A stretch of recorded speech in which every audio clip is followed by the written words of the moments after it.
Anxiety. What's going on, guys? So, I want to come on here today, talk about 10 things that help me cope with my anxiety, whether it's a sudden onset, whether it's been happening, whether you feel it coming on in the morning. This is 10 reasons why. Really, 9. The last one's just like a bonus. It's the most important to me, though, personally. It's the one that helped me day to day before anxiety, like something to like kickstart the day to get it going, right? So I'm gonna start with number 1, which is the usual breathing exercise. Um, Everybody says just breathe. You hear it whenever you're a kid, you hear it as an adult, you hear it whenever something happens, something goes wrong, something's not going your way, somebody told you just breathe. Yes and no. Um, yes, you want to just breathe, but no isn't not just breathing. You want to do a structured breathing exercise. So you're gonna do inhale, 3 seconds, hold for 3 seconds, and release for 3 seconds. Structured breathing.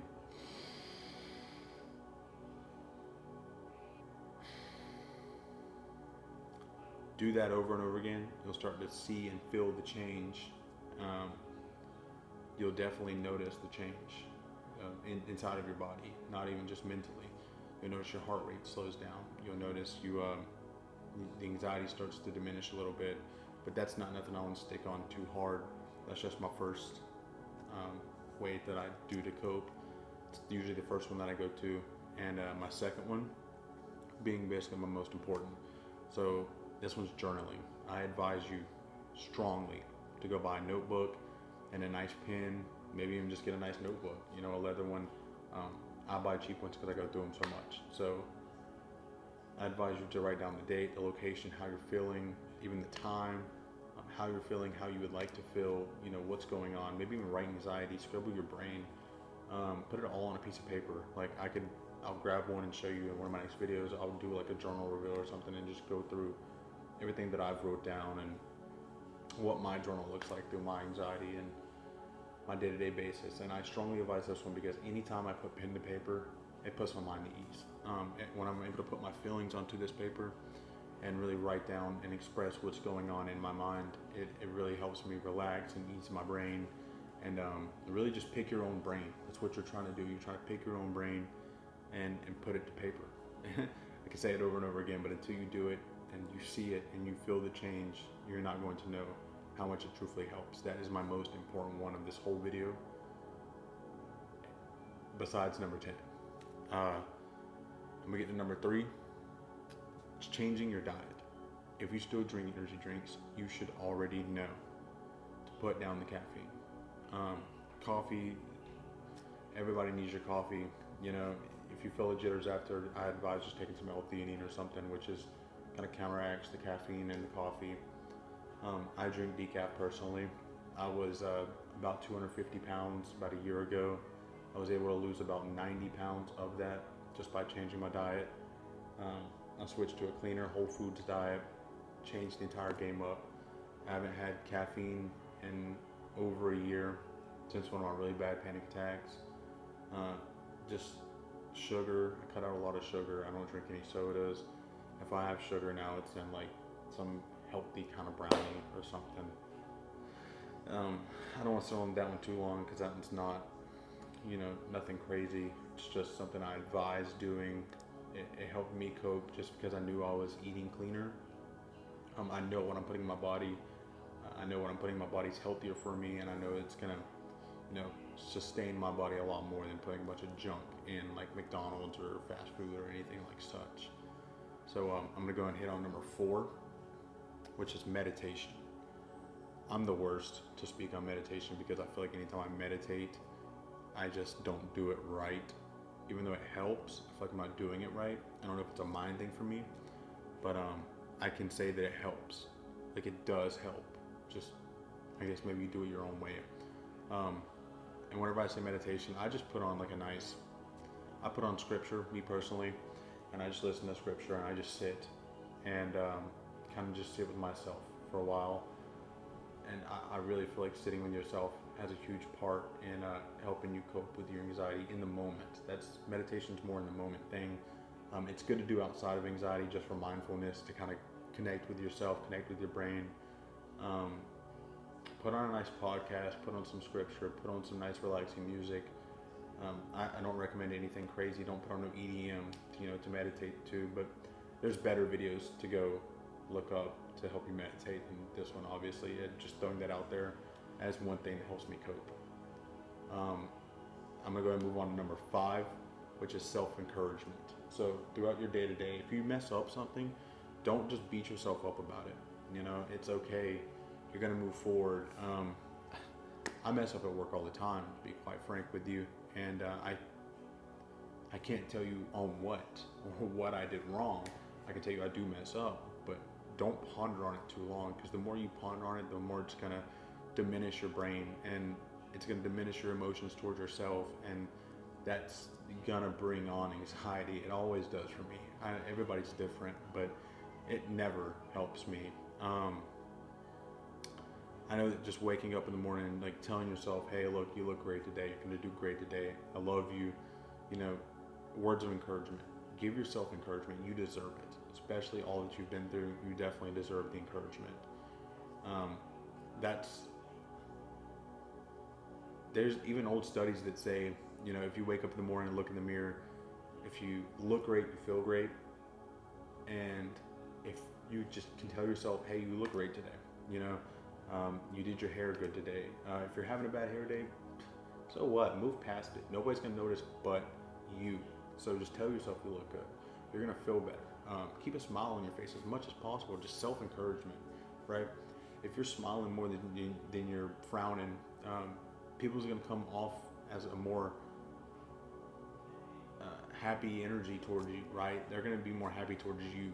Whereas, like, if you're just mad at everybody, you're frowning, you're walking around with a frown on your face, everybody's going to expect that you're mad, so they're going to match your energy. Energy matching is a big thing, and it's real, right? If I walk in the room with a smile on my face, what's up, what's going on, good morning, everybody, you're going to get a good morning back. If I walk in silent, you're going to get silence back, right? Nobody's going to just openly, good morning, Scott, what's going on, man?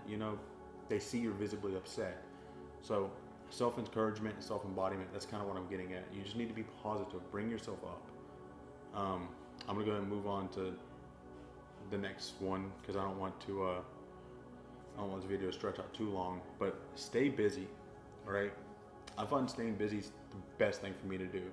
I was selling cars for a minute there, and whether I was, making phone calls, whether I was out on the lot, whether I was to walk in the lot and check my inventory, just staying busy helps so much. Right now I'm in sales, but I work at a wheel place. So like, what I like to do is I'll go sweep the floor. I'll go vacuum. I'll go, clean up, organize, make tags, whatever it is that I have to do to just stay busy, right? I don't want to sit in my mind too long, because then you start to put stuff together, and then it becomes like, oh, well, I remember like a week ago I had this anxiety attack. Well, how did I feel? Like, what were my symptoms?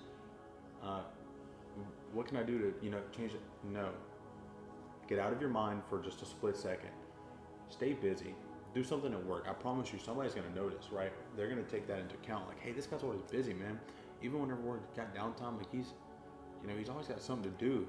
That looks good for you too. Not only does it look good for you, but it helps you, right? And that's just there's not much to touch on that subject, so I'm going to move on to the next one. That is staying well hydrated.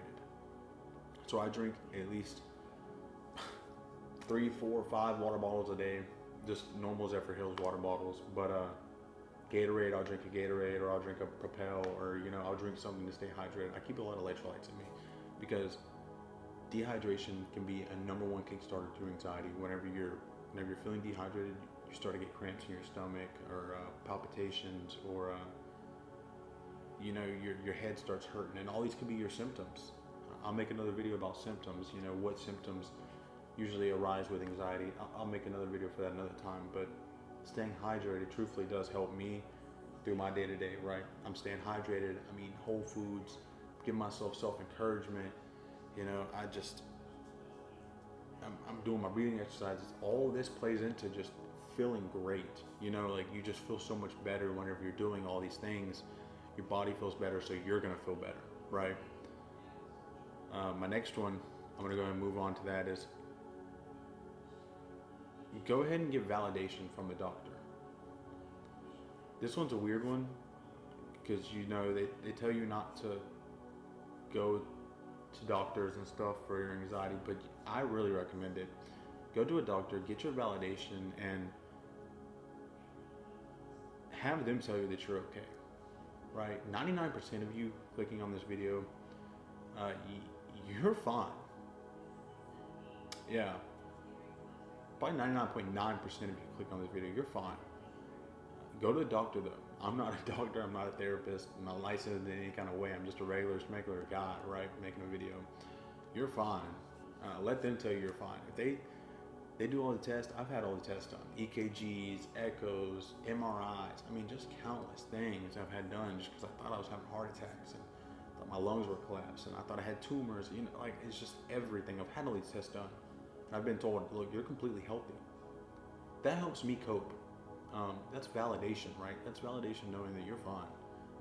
Whenever you feel something, my chest hurts, it's probably just cramp, heartburn, maybe I didn't drink enough water today. Maybe I'm having a muscle spasm. It could be literally anything. It doesn't have to, don't just jump to heart attack. Oh my God, my chest hurting. It's gotta be a heart attack. It's a heart attack, right? But you've been told you're healthy. You're 24 years old, 22 years old, whatever, 19 years old. I've even heard people with 14-year-olds having anxiety. Like, you're young, you're having a cramp, like, you're probably still growing. It could be so many different things. Don't just automatically jump to that. Get your validation from the doctor. Let yourself know you're fine. Let them tell you you're fine.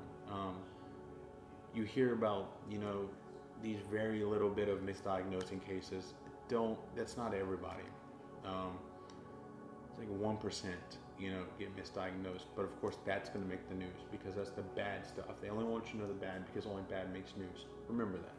I'm going to go and move on to number 9. And it's a big one for me. Find your favorite YouTuber. I can tag some in another video, but find your favorite YouTuber. They just soothes you.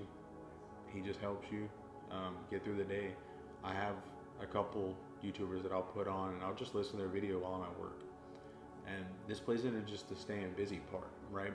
If you're staying busy and you got the video on in your phone or in your headphones, put on noise cancellation, put this video on, and just listen and talk about just different topics on anxiety.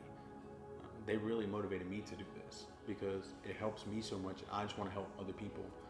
I want to be one of the guys that help other people get through what they're struggling with, only because I feel like I've struggled with this so much myself that I can put my input into it. I have a lot of stuff to talk about when it comes to anxiety. So find your favorite YouTuber, really dive in depth. Maybe, a lot of them sell courses. I don't really want to go that route. I don't want to sell courses. I just want to be able to, click on my video and I'm going to give you all my information that I have on anxiety right here and now, right? I don't want you to feel like I'm pushing anything onto you, but find one that's not pushing a course and just watch his videos because his are going to be genuine, or hers, whoever it may be. Find somebody that soothes you, and it's almost like addicting, right? You find one that helps you through the anxiety attack and you're like, oh, that's it, that's the one. It's a mental thing, it really is, but I really felt like it does help me, especially whenever I'm laying down, just hanging out at work, whatever it may be. Throw on that video, listen to them for a couple minutes, run through the whole video. It helps a lot. Just hearing it from somebody else, I guess, per se. And my 10th one, this is the bonus one. You listening? Give into the anxiety. Just give into it. Don't fight it no more. If it comes on, just tell yourself it's anxiety. It's just anxiety. That's all you gotta do. Just give into it. Let it run its course. Because if you let it run its course, I promise you, give it 5-10 minutes, you're gonna be like, I knew that was just anxiety, Let it run its course. Give into it. And it's such a heavy one. When I started doing this, I just started to notice the change, right? I was giving into it, started to notice the change so fast that it was unbearable to think that all I had to do this whole time was just give into my anxiety. Let it run its course. When I say give into it, when it comes on, just tell yourself, hey, I know this is anxiety. And I know from the past 200 times that I've had this happen that I've gotten through this. I went to the hospital about this. They run these tests. I've been told I'm fine. Give into it. Let it do its thing. You let it do its thing whenever you were 14, 15, 16, 17, whatever, whenever your anxiety first started, before you knew it was anxiety, you gave into it then. That's why it came and passed. Give into it now, and it's going to pass. There's not a better tip in the world than to give into it. Quite honestly, none of these can mean anything if you just give into your anxiety. Just remember that through the day. If you're going and scrolling through YouTube or Google, trying to find validation, if you can't give yourself validation, you just need to give into it. Truthfully, just, hey, do your thing. Whatever, man. That's it. Ease up a little bit, man. It'll help your blood pressure. Ease up a little bit. Give into it. Let it do its thing, man. And you'll be so much better. Now, this video is running a little bit longer than I wanted to, so I'm just going to go ahead and cut it here. But please, if you guys like this video, go leave a like, subscribe, comment, whatever. Comment your ways that you cope. So maybe whenever they're going through the comments, they can, maybe somebody else likes that one more than this one, you know. Drop a comment, leave what you do to help with yours, whether it be social anxiety, whether it be just anxiety, whether you have severe anxiety, whether you just have a small bit of anxiety. Just drop a comment so we can see, you know, we can communicate, we can come together and we can tackle this thing. So thank you guys for watching.